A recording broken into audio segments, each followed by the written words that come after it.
Mari kita bersama-sama mengikrarkan pengakuan iman. Pengakuan iman rasuli. Aku percaya kepada Allah, Bapa yang Maha Kuasa, Khalik langit dan bumi, dan kepada Yesus Kristus, Anaknya yang tunggal, Tuhan kita, yang dikandung daripada Roh Kudus, lahir dari anak darah Maria, yang menderita sengsara di bawah pemerintahan Pontius Pilatus, disalibkan, mati dan dikuburkan, turun ke dalam kerajaan maut. Pada hari yang ketiga, bangkit pula dari antara orang mati, naik ke surga, duduk di sebelah kanan Allah, Bapa yang Maha Kuasa. Dan dari sana ia akan datang untuk menghakimi orang yang hidup dan yang mati. Aku percaya kepada Roh Kudus, gereja yang kudus dan am, persekutuan orang kudus, pengampunan dosa, kebangkitan orang mati, dan hidup yang kekal. Amin. Mari kita sama-sama memuji Tuhan kita, yang adalah Allah yang berkuasa, yang adalah Allah yang mulia.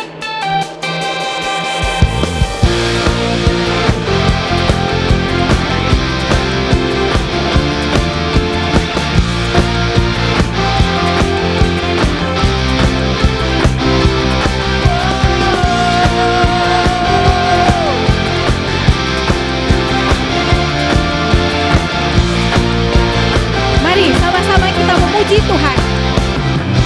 Namanya Tuhanku, menara yang teguh, kota benteng perlindunganku, Allah yang perkasa, Dia Bapa yang kekal, gunung batu keselamatanku.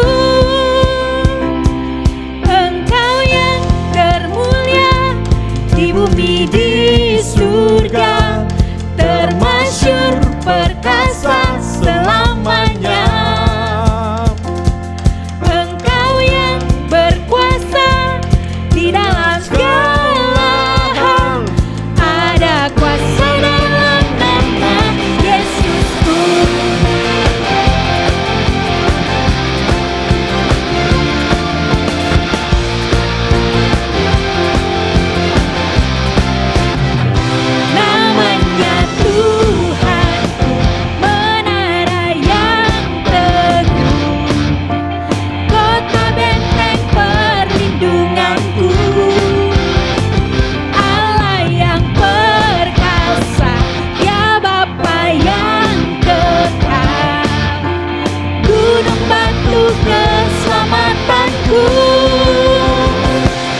Engkau yang termulia di bumi di surga, termasyur perkasa selamanya.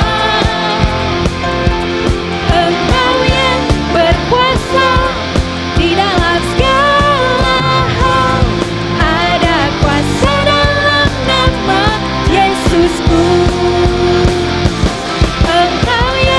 Termulia di bumi di surga, termasyur perkasa selamanya. Engkau yang berkuasa di dalam segala hal, ada kuasa dalam nama Yesusku.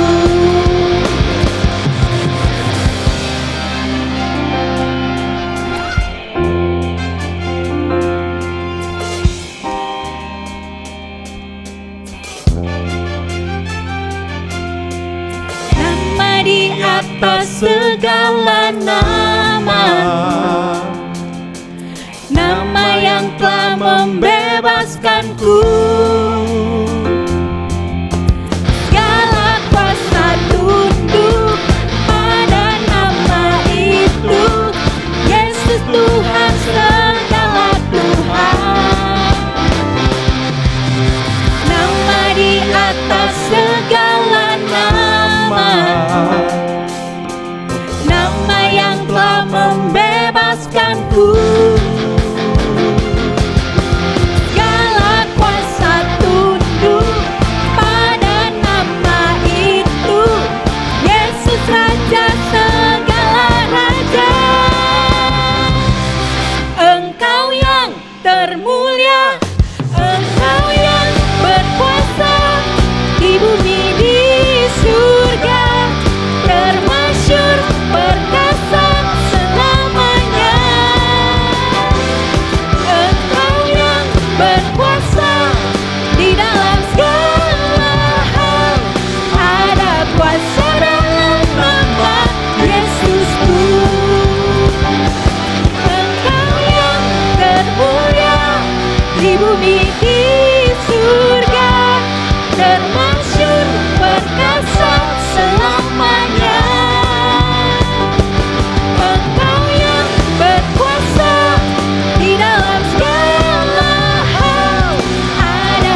Ku rindu memandang wajah-Mu, oh Tuhan, di dalam kekudusan-Mu.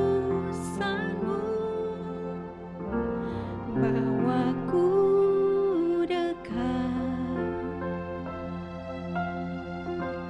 dalam hati-Mu. Ku rindu mendengar suara-Mu, oh Tuhan, di tempat kudus-Mu sekarang.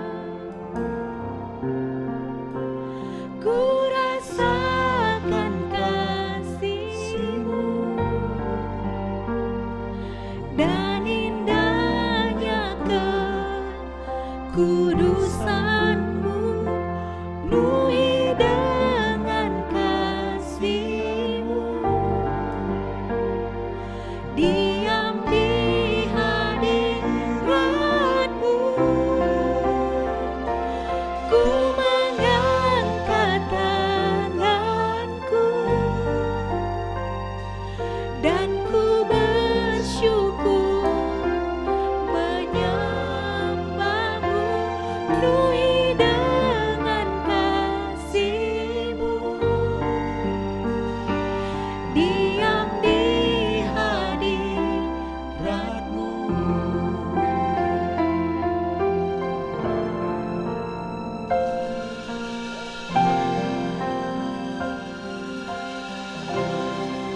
Di hatiku dengan hadir-Mu,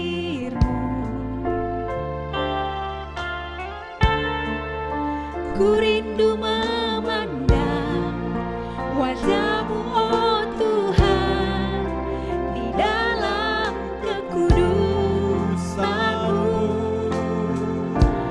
Bawaku dekat dalam hati-Mu. Ku rindu mendengar suara-Mu, oh Tuhan, di tempat kudus-Mu sekarang. Mari sama-sama sembah Dia. Ku rasakan kasih-Mu dan indahnya kekudusan-Mu, penuhi dengan kasih-Mu. Diam di hadirat-Mu, ku mengangkat tanganku dan ku bersyukur menyembah-Mu, penuhi dengan kasih-Mu.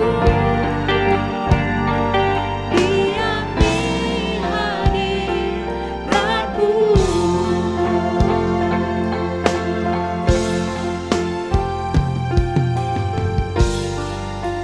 Mari jemaat Tuhan, kita sama-sama mengingat kebaikan Tuhan. Tuhan selalu ada bagi kita. Tuhan selalu beserta dengan kita. Kami bersyukur Tuhan buat kebaikan-Mu. Kami bersyukur Tuhan buat kasih setia-Mu sepanjang hidup kami. Terima kasih Yesus. Terima kasih Tuhan.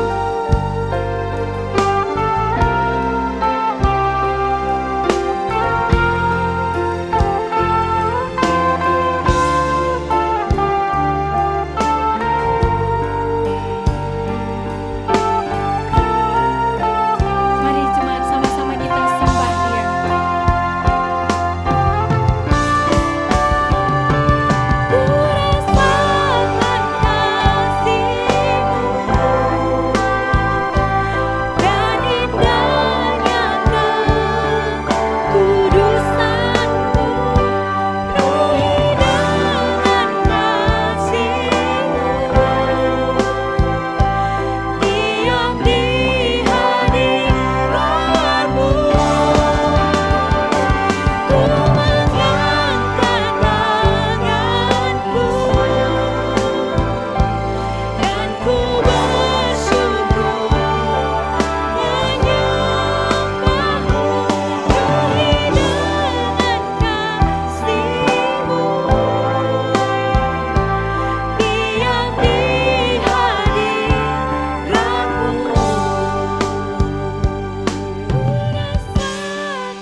Shalom jemaat sekalian, sebelum kita mendengarkan firman Tuhan, mari sekali kita berdoa.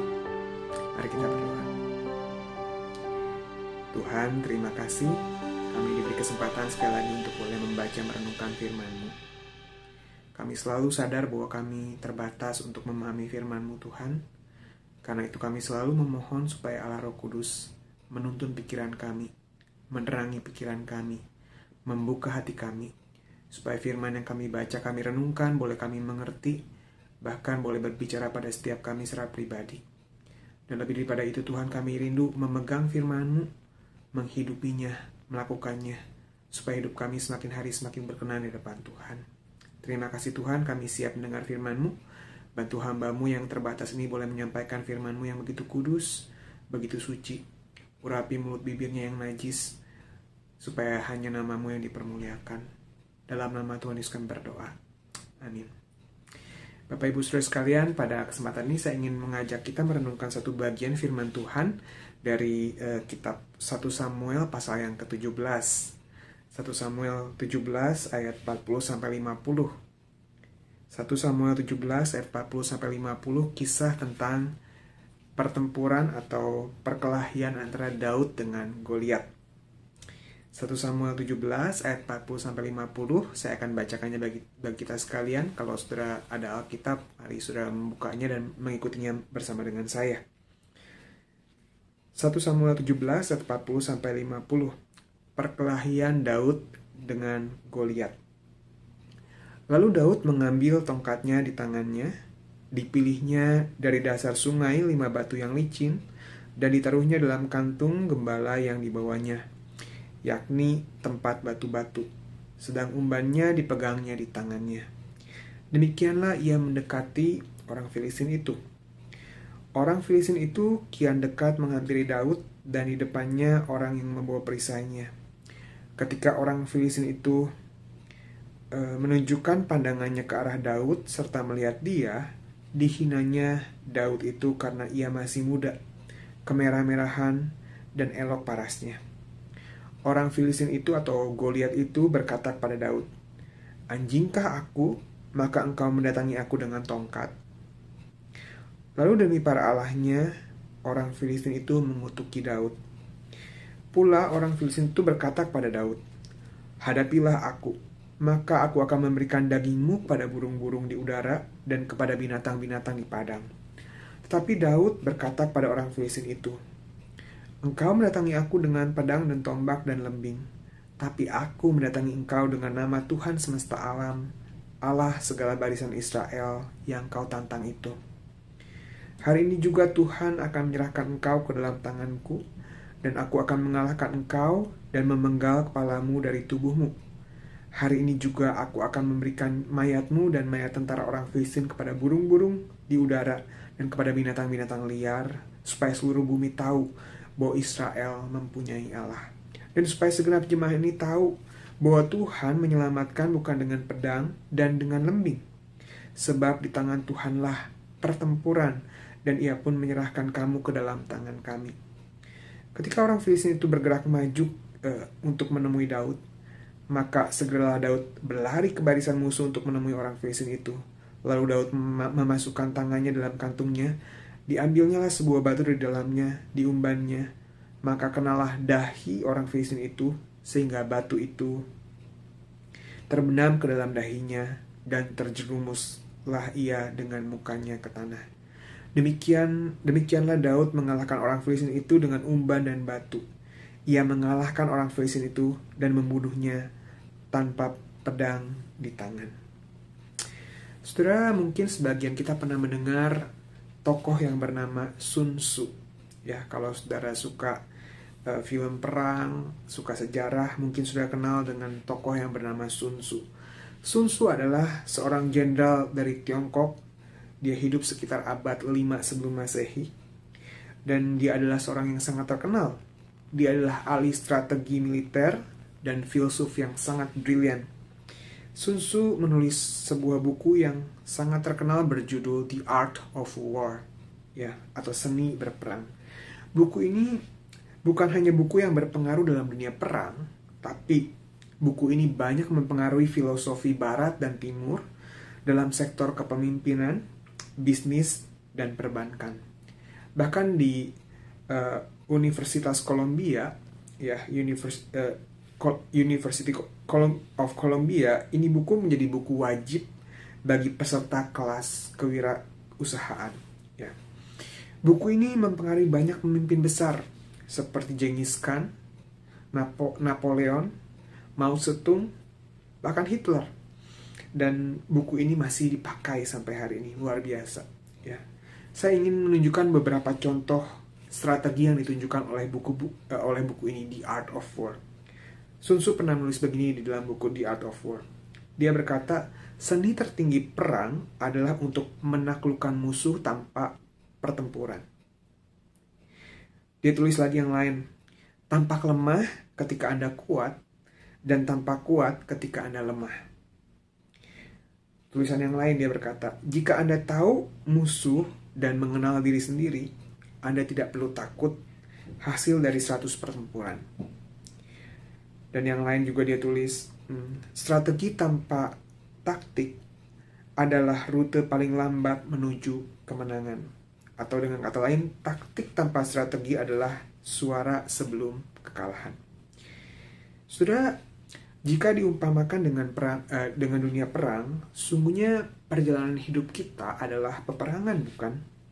Peperangan terhadap pergumulan, sakit penyakit, masalah, peperangan terhadap dosa, kebiasaan buruk, godaan iblis, peperangan terhadap orang-orang yang ditunggangi iblis untuk menjatuhkan kita, menjatuhkan keluarga kita, menghancurkan bisnis kita, atau pelayanan kita, dan bahkan mungkin peperangan terhadap ego kita, keakuan kita. Dan benar seperti kata Sun Tzu,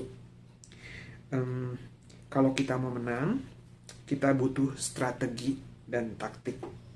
Tapi tentu saya tidak sedang ingin membahas buku The Art of War karangan Sun Tzu, ya. Tapi saya ingin mengajak kita pada saat ini untuk belajar di Alkitab bagaimana cara untuk mengalami hidup yang berkemenangan. Saudaraku, saya ingin mengajak kita belajar dari kisah pertempuran antara Daud dan Goliat.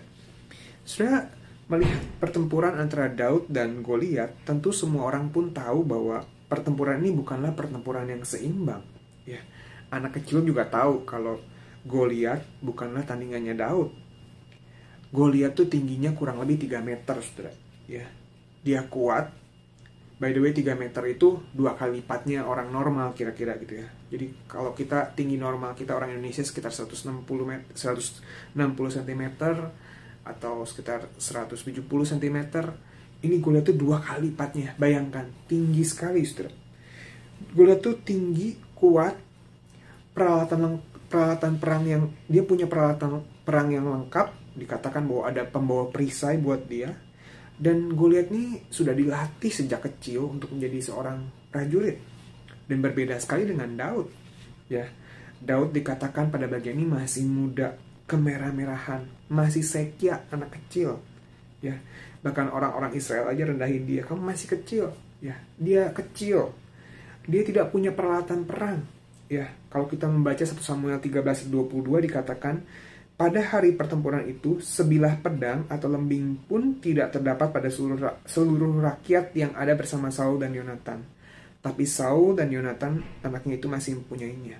Ya, jadi pada waktu itu yang punya pedang dan peralatan perang cuma 2 orang di Israel, Saul dan Yonatan. Maka waktu Daud mau ngomong sama Saul mau berperang lawan Goliat, Saul tuh kasih ketopong dan lain-lain.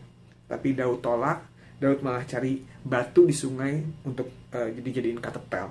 Ya, dia masih muda, dia tidak punya peralatan perang, dan Daud tidak dilatih sejak kecil untuk menjadi seorang prajurit. Bayangin, perbedaannya sangat kontras. Ya, dan nggak perlu diteliti pakai statistika. Peluang Daud untuk menang itu nyaris 0%. Nggak mungkin.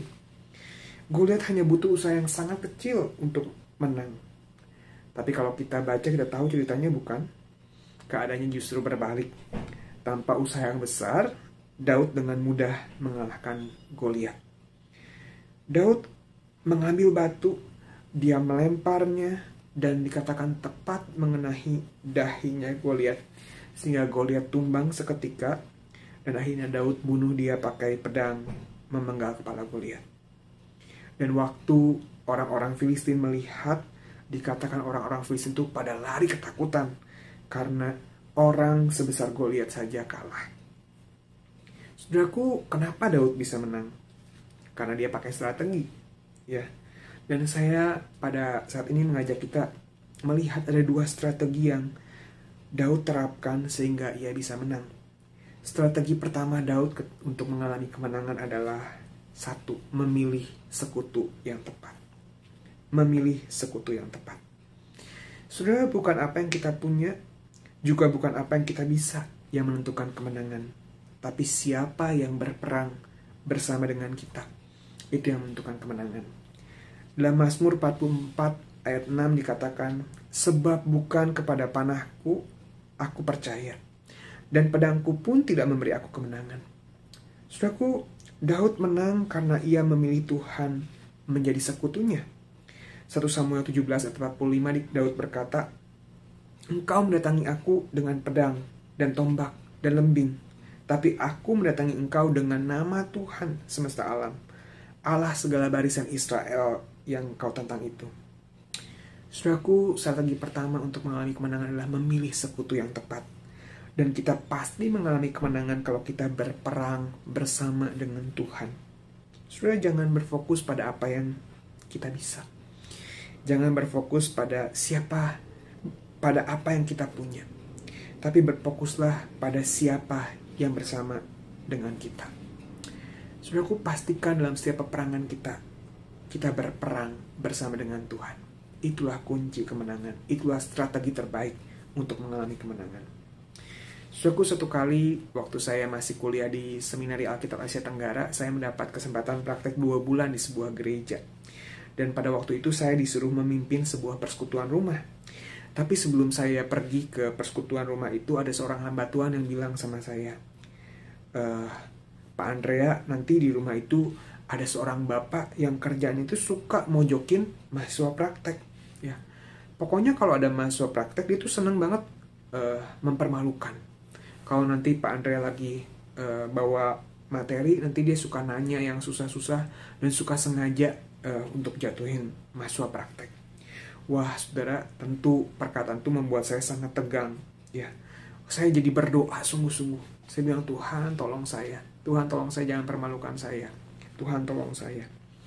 Wah, saudara, saya betul-betul tegang waktu pergi ke rumah untuk memimpin persekutuan rumah di sana. Tapi ajaib, saudara. Waktu persekutuan itu berlangsung, saya bawa firman, semuanya berjalan dengan baik. Walaupun saya tegang, saya berdoa, tapi semuanya berjalan dengan baik.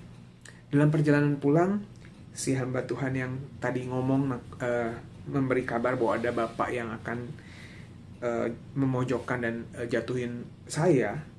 Dia tanya, aduh, Kak Andre beruntung sekali. Tahu nggak Pak Andre, hari ini bapak yang biasanya suka mojokin mahasiswa praktik itu, tiba-tiba dia suaranya hilang.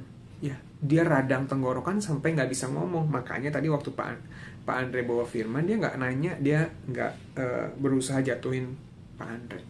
Ya, saudara, suaranya hilang. Lucu sekali ya, saudara. Tapi pengalaman ini selalu mengingatkan saya, saudara. Selalu mengingatkan saya untuk percaya bahwa Tuhan yang akan membela kita. Bahwa Tuhan yang akan membawa kemenangan dalam kehidupan kita. Saudara, apa yang bisa saya lakukan dalam keadaan itu, saudara? Kalau Bapak itu niatnya mau menjatuhkan saya baca ensiklopedia Alkitab, hafalin setiap bagian ensiklopedia Alkitab. Tetap aja tujuan dia menjatuhkan saya kok. Ya, tetap. Tapi bagi Tuhan, itulah perkara yang sangat mudah. Cukup disentil sedikit suaranya hilang. Saudara, tentu saya tidak sedang mendoakan Bapak itu supaya sakit, bukan, saudara. Tapi pengalaman ini pengalaman yang sangat mengingatkan saya. Bukankah sesungguhnya ada saat di mana apa yang kita punya, apa yang kita bisa, tidak bisa mengatasi keadaan yang sedang kita hadapi. Kita cuma bisa menghadapinya kalau kita bersama dengan Tuhan. Karena itu jangan pernah mengandalkan apa yang kita bisa. Jangan pernah mengandalkan apa yang kita punya. Tapi pilihlah sekutu yang tepat. Pilihlah Allah untuk berperang bersama dengan kita. Dan kita akan mengalami kemenangan. Sudah, kalau saya mengunjungi orang sakit di rumah sakit, saya selalu berdoa. Dan dalam doa saya selalu saya mengucapkan doa ini. Saya bilang, Tuhan, kami tidak bergantung pada dokter. Kami tidak bergantung pada obat. Karena kami tahu dokter dan obat itu adalah alat yang Tuhan pakai untuk mendatangkan kesembuhan. Kesembuhan itu dari Tuhan. Kami tidak mengandalkan dokter yang hebat. Kami tidak mengandalkan obat yang mahal. Kami mengandalkan Tuhan. Karena Tuhan bekerja melalui dokter dan melalui obat. Tapi Tuhan yang sungguhnya mendatangkan kesembuhan. Saudaraku, berjalanlah bersama dengan Tuhan. Percayalah pada Tuhan. Bersandarlah pada Tuhan. Waktu bersama dengan Tuhan, walau kita gak punya apa-apa, walau kita gak bisa apa-apa, walaupun peluang kita untuk menang itu 0, tapi kalau kita bersama dengan Tuhan, kita akan mengalami kemenangan. Strategi yang pertama, bagaimana kita mengalami kemenangan, yaitu memilih sekutu yang tepat. Strategi kedua yang kita pelajari di kisah Daud, bagaimana kita mengalami kemenangan, yaitu jangan hidup berdasarkan apa kata orang, tapi hiduplah berdasarkan apa kata Tuhan. Jangan hidup berdasarkan apa kata orang, tapi hidup atas apa kata Tuhan. Sudah sadar tidak sadar, hidup kita itu dipenuhi dengan kata-kata dari banyak pihak ya. Media sosial, iklan, ikutin ini maka kamu akan jadi kaya. Iklan-iklan berkata, pakai produk ini maka kamu akan bahagia. Orang-orang sekitar kita memberi kita saran, nasihat ini dan itu, ya. Dan tidak semua buruk, ya betul. Seringkali juga ada hal-hal baik dari perkataan orang. Tapi bukankah seringkali perkataan orang itu seringkali mengaburkan perkataan Tuhan, saudara? Sudah, waktu Daud mau menghadapi Goliat, ada banyak perkataan miring di sekitarnya, ya. Orang-orang bilang, kamu nggak bisa, kamu kecil.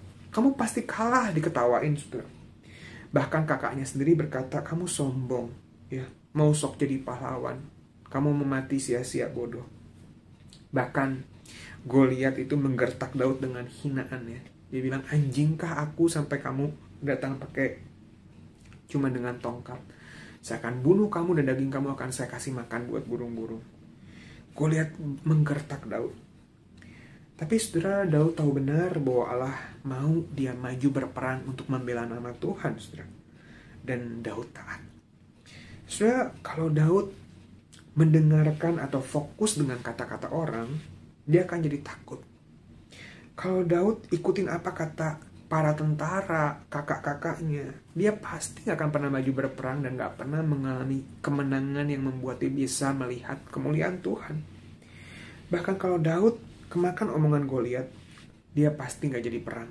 Dia pasti mundur. Tapi saudara, walaupun semua orang menentang Daud, tapi Daud tetap maju. Kenapa? Karena dia tahu benar dia maju buat siapa. Dia tahu benar dia maju buat Tuhan. Dia maju bukan supaya dia dapat popularitas. Dia maju bukan supaya dia dikenal orang, dikagumi orang. Dia maju bukan supaya dapat hadiah. Dia maju karena dia tahu Tuhan mau dia maju. Dia maju karena Tuhan, demi Tuhan. Saudaraku, sebaik apapun kita, pasti akan ada orang yang menjelekkan kita, saudara.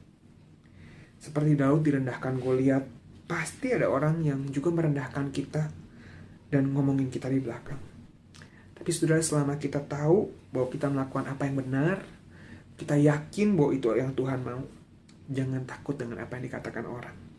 Jangan khawatir, Tuhan yang akan bela kita, saudara.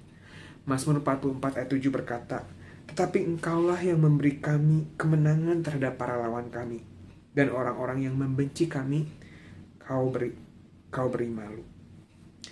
Saudaraku, waktu dulu saya selesai SMA, saya mau masuk kuliah, saya itu berencana untuk masuk kuliah jurusan psikologi, saudara ya. Dan waktu mau masuk fakultas psikologi, banyak orang menentang saya, ya. Bahkan keluarga saya bilang, ngapain kamu mau jadi orang gila, ya, ngurusin orang gila. Padahal nggak semua jurusan psikologi itu mengurusin orang yang sakit jiwa ya saudara ya. Banyak bagian psikologi yang ngerjain yang lain seperti HRD dan sebagainya. Tapi waktu dengar psikologi, keluarga saya tuh langsung pikir saya mau ngurusin orang gila gitu ya. Ini ngapain kamu mau ngurusin orang gila? Nanti kamu jadi gila gitu ya. Dan sebagian lagi berkata jangan masuk psikologi. Masuk psikologi itu susah lulus ya.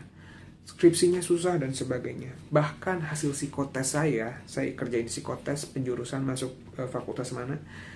Satu hal yang paling ditentang adalah masuk psikologi, saudara. Hasil psikotes. Saya berpikir, saya bergumul, saya berdoa, tapi saya tahu Tuhan taruh panggilan itu sejak saya masih SMP. Dan akhirnya di ujung pengumpulan formulir, walaupun saya takut, walaupun saya bingung, saya berdoa. Dan satu kali saya ingat betul waktu saya lagi mandi, tiba-tiba hati saya itu kayak bergumul ya. Dan saya mendengar suara di hati saya yang mengatakan, Andrea, kalau kamu gak ambil psikologi kamu bakal menyesal seumur hidup. Dan singkat cerita akhirnya saya masuk psikologi. Dan betul sudah, waktu masuk psikologi saya mengalami banyak kesulitan ya. Tugas-tugas itu susah, dan bahkan saya susah mendapatkan teman untuk mengerjakan tugas kelompok. Saya harus kerjain sendiri, saudara. Dan apa yang dipelajari itu nggak seperti yang saya bayangkan. Saya nggak bisa berelasi, saya takut, dan saya nggak yakin saya bisa selesai. Tapi saudara, walaupun susah, kalau saya sekarang menengok ke belakang, saya sangat bersyukur sekali. Saya ikutin apa kata Tuhan. Saya sangat bersyukur sekali. Walaupun gak mudah, saya bisa lulus dengan nilai yang cukup baik. Dan saya percaya itu semua karena Tuhan. Tuhan yang menolong saya. Dan hari ini, kalau saya melihat sejarah pelayanan saya banyak sekali terbantu karena saya pernah kuliah di Fakultas Psikologi. Saudaraku, jangan salah paham, saya tidak sedang berkata jangan dengar apa kata orang. Jangan dengar kata orang tua, jangan dengar kata keluarga, jangan dengar kata psikotes. Bukan, sudah bukan itu maksud saya. Tuhan bisa pakai orang-orang di sekitar kita untuk menyampaikan pesannya. Tuhan bisa pakai pengkhotbah untuk menyampaikan sebuah pesan buat kita. Tuhan bisa pakai orang tua untuk menyatakan kehendak Tuhan. Tuhan bisa pakai sahabat rohani kita, pembimbing rohani kita untuk mengingatkan kita akan sesuatu. Bahkan Tuhan bisa pakai orang yang tidak dikenal untuk menyatakan sesuatu. Saya tidak sedang berkata jangan dengar kata-kata orang. Tapi yang saya maksud adalah pada bagian ini, yang saya maksud berfokuslah. Fokus cari tahu apa yang Tuhan mau. Cari pesan Tuhan di balik kata-kata orang. Cari pesan Tuhan di balik khotbah pendeta. Cari kata-kata Tuhan yang sangat pribadi buat saya. Dan itu semua bergantung kepada seberapa dalam relasi kita dengan Tuhan. Bergantung kepada seberapa sungguh kita membangun kehidupan pribadi kita melalui saat teduh, doa, kehidupan pribadi kita dengan Tuhan. Saudaraku, jangan takut orang merendahkan kita. Jangan takut orang mempermalukan kita. Jangan takut orang menyalahpahami kita. Jangan takut orang ngomongin kita di belakang, memfitnah kita. Jangan takut kita akan mengalami kesulitan, kekurangan, bahkan dianiaya.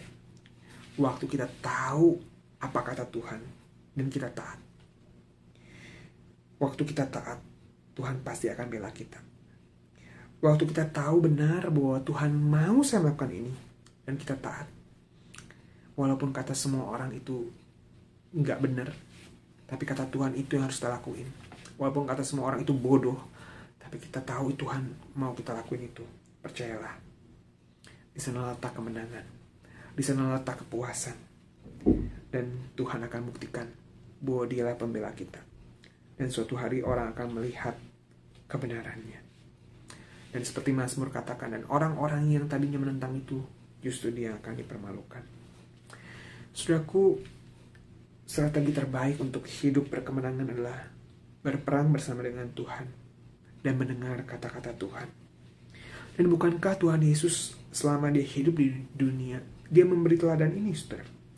Dia selalu berperang, dia selalu berjalan bersama dengan Tuhan, dia selalu melayani atau dia selalu menjalani kehidupannya bersama dengan Bapa. Dia selalu berdoa, dia selalu menyertakan Bapa dalam kehidupannya. Bukankah dia selalu hidup untuk memenuhi kehendak Bapa, perkataannya Bapa? Berulang kali kitab Injil mencatat bahwa pagi-pagi benar sebelum dia memulai pelanannya, Yesus selalu pergi menyendiri untuk bersekutu dengan Bapa, mencari tahu kehendak Bapa. Pernah satu kali iblis tawarin Yesus untuk mendapatkan dunia. Setelah 40 hari berpuasa, iblis bilang, kamu bisa memperoleh dunia tanpa perlu melalui jalan salib. Tapi saudara, Yesus tidak tergoda. Dia tidak terfokus dengan perkataannya iblis. Kenapa? Karena fokus hidupnya adalah selalu mendengar apa yang Bapa mau. Apa yang Bapa mau. Karena selalu fokus hidupnya adalah menggenapi kehendak Bapa. Sudah seperti yang tadi saya katakan di awal. Hidup kita ini adalah peperangan, saudara. Mungkin hari ini kita sedang menghadapi keadaan atau sesuatu yang perangan yang kita pikir kita pasti kalah. Penyakitnya terlalu berat. Pasti kalah. Saingan bisnisnya terlalu kuat. Terlalu licik. Kita pasti kalah.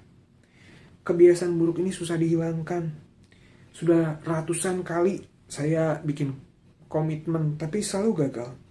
Saya pasti kalah. Keadaan ini terlalu runyam. Saya nggak bisa membela diri apapun. Orang lain pasti akan menyalahpahami saya. Saya pasti akan disalahin. Dan lain sebagainya. Mungkin kita pikir kita pasti kalah. Kita nggak bisa. Karena kita kecil, karena kita terbatas. Karena lawan kita besar, masalah kita besar dan kuat. Tapi jangan takut, saudara. Yang menentukan kemenangan itu bukan apa yang kita punya. Yang menentukan kemenangan itu bukan apa yang kita bisa. Tapi strateginya apa? Siapa yang bersama dengan kita? Dan apa yang dikatakan oleh Tuhan? Jangan takut, saudara, kalau kita berperang bersama dengan Tuhan. Kalau kita selalu ikutin apa kata Tuhan, maka peluang menangnya 100%. Saudara, biarlah kisah Daud ini sekali lagi kisah Daud melawan Goliat ini sekali lagi mengingatkan kita, saudara. Khususnya di dalam masa-masa yang susah dengan pandemi COVID ini, banyak kehidupan, sektor kehidupan kita menjadi susah. Tapi saudara, kalau kita berperang bersama dengan Tuhan, kalau kita dengar apa kata Tuhan, punya waktu pribadi dengan Tuhan untuk mengerti apa kata Tuhan, percayalah, kita pasti akan mengalami kemenangan demi kemenangan. Mari kita berdoa. Tuhan, kami tidak mau bergantung pada panah dan pedang kami. Kami mau bergantung pada Tuhan. Kami tidak mau mendengar apa kata-kata yang membuat kami teralih dari perkataan Tuhan. Kami ingin memegang kata-kata Tuhan, kami ingin memegang janji Tuhan, kami ingin memegang firman Tuhan. Karena di sana letak kemenangan kami. Kalau hari ini ada di antara kami yang sedang dalam peperangan Tuhan, kami percaya peperangan ini akan mendatangkan kemuliaan buat nama Tuhan kalau kami berperang bersama dengan Tuhan. Berkati setiap kami, Tuhan, untuk mengalami kemenangan demi kemenangan, karena kami berperang bersama dengan Engkau. Ini doa kami, Tuhan. Dalam nama Tuhan Yesus kami berdoa dan bersyukur. Amin. Tuhan Yesus berkati. Saudara, pada kesempatan ini kita juga akan bersama-sama menaikkan doa-doa syafaat kita. Karena itu mari sekali lagi kita menyatukan hati kita bersama-sama berdoa. Mari kita berdoa. Bapa, Engkau adalah Bapa yang Maha Tahu. Sebelum kami menaikkan doa-doa kami, Kau tahu kebutuhan kami. Tapi kalau kami saat ini mau menaikkan doa-doa kami, itu karena kami ingin menyadarkan diri kami bahwa kami perlu bergantung kepada Tuhan. Bahwa kami punya Tuhan yang besar dan Maha Kuasa. Kami berdoa, Tuhan, untuk keadaan dunia yang begitu susah karena COVID di mana-mana. Ada banyak orang yang menderita. Ada banyak orang yang mengalami kesulitan ekonomi karena COVID ini. Dan kami tahu itu semua adalah karena kami berdosa, sehingga kami mengalami penderitaan. Tapi Tuhan, saat ini kami memohon sekali lagi belas kasihan Tuhan dan anugerah Tuhan. Kami mohon supaya masa-masa ini boleh segera berlalu. Kami mohon supaya Tuhan berkenan untuk boleh memakai vaksin untuk boleh menyelesaikan masalah COVID ini. Kami berdoa dan bergantung pada Tuhan.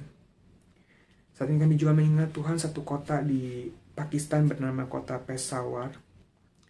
Tuhan, kami berdoa memberkati kota Peshawar. Ada banyak sekali orang-orang yang belum mengenal Tuhan di kota itu, Tuhan. Ada segelintir orang Kristen di sana.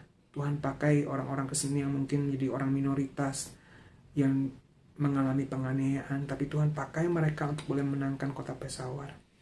Berdoa untuk para utusan Injil, pekerja Injil di sana. Pakai Tuhan untuk boleh membawa terang bagi Pakistan. Kami berdoa, bersyukur bagi gereja Metodis Mu'en Tuhan. Kau boleh memakai gereja Metodis Mu'en boleh jadi berkat untuk kota Medan. Berkati Tuhan untuk Boksu Yeti bersama dengan para majelis. Terima kasih untuk pemimpin-pemimpin gereja. Berkati mereka Tuhan punya hati yang takut akan Tuhan, hati yang peka dengan kehendak Tuhan, sehingga mereka memimpin gereja Metodis Mu'en sesuai dengan apa yang Tuhan mau. Berkati jemaat Tuhan, jemaat-Mu, jemaat gereja Metodis Mu'en. Biarlah mereka diberikan hati yang selalu mengasihi Tuhan, diberikan hati yang selalu haus dan lapar akan Tuhan, bahkan diberikan hati yang selalu rindu untuk boleh memuliakan nama Tuhan. Berikan pertumbuhan rohani, berikan buah-buah yang bisa dihasilkan dan bisa dirasakan bagi kota Medan, bahkan bagi dunia ini. Tuhan, kami berdoa, hamba-Mu berdoa saat ini, mungkin di antara jemaat-Mu ada yang sedang bergumul Tuhan, bergumul dengan sakit penyakit, bergumul dengan ekonomi. Tuhan, seperti firman yang kami dengar barusan, biarlah mereka mengalami kemenangan karena mereka berperang bersama dengan Tuhan. Kalau ada mereka yang sedang sakit, Tuhan jamah, Tuhan sembuhkan. Kalau ada yang sedang mengalami kesulitan ekonomi, Tuhan buka jalan, Tuhan pelihara. Kalau ada jemaat-Mu yang sedang bergumul dengan relasi pribadi, dengan relasi antara suami istri, relasi antara anak orang tua atau anak dengan mertua, Tuhan berkati, pulihkan, berikan kasih, mereka boleh mengalami pemulihan dalam relasi yang berharga ini. Kami berdoa Tuhan juga mungkin ada di antara jemaat-Mu yang sedang mengalami masalah-masalah pribadi yang orang lain gak tahu. Mereka yang mengalami kesepian, ketakutan, mereka yang mengalami rasa marah, luka, iri hati. Tuhan, Kau Allah yang Maha Tahu dan penuh kasih, Engkau menjamah dan Engkau memulihkan. Bahkan kalau ada di antara jemaat-Mu saat ini yang sedang bergumul dengan kebiasaan buruk, bergumul dengan dosa, Tuhan, tarik mereka, Tuhan, seret mereka keluar. Biarkan mereka binasa karena dosa-dosa mereka. Berbelas kasihanlah Tuhan. Yang berdoa Tuhan, sekali lagi kami memegang firman Tuhan, bahwa waktu kami bergantung pada Tuhan, berperang bersama dengan Tuhan, maka kami akan mengalami kemenangan demi kemenangan. Terima kasih, ini doa syafaat kami Tuhan, dan kami ingin menutup doa syafaat kami dengan doa yang pernah Tuhan ajarkan kepada kami, Tuhan Yesus ajarkan kepada kami. Bapa kami yang di sorga, dikuduskanlah nama-Mu, datanglah kerajaan-Mu, jadilah kehendak-Mu, di bumi seperti di sorga. Berikanlah kami pada hari ini makanan kami yang secukupnya, dan ampunilah kami akan kesalahan kami, seperti kami juga mengampuni orang yang bersalah kepada kami. Dan janganlah membawa kami ke dalam pencobaan, tapi lepaskanlah kami daripada yang jahat, karena Engkaulah yang mempunyai kerajaan, dan kuasa, dan kemuliaan, sampai selama-lamanya. Amin. Saudara, mari kita bersama-sama akan mengakhiri ibadah kita. Mari kita mengarahkan hati kita kepada Tuhan, dan kita mohon berkat daripada Tuhan. Jemaat yang dikasih Tuhan, arahkanlah hatimu pada Tuhan dan terimalah berkat daripada Tuhan. Tuhan memberkati engkau dan melindungi engkau. Tuhan menyinari engkau dengan wajah-Nya dan memberi engkau kasih karunia. Tuhan menghadapkan wajah-Nya kepadamu dan memberi engkau damai sejahtera, mulai dari hari ini sampai selama-lamanya. Amin. Tuhan Yesus memberkati.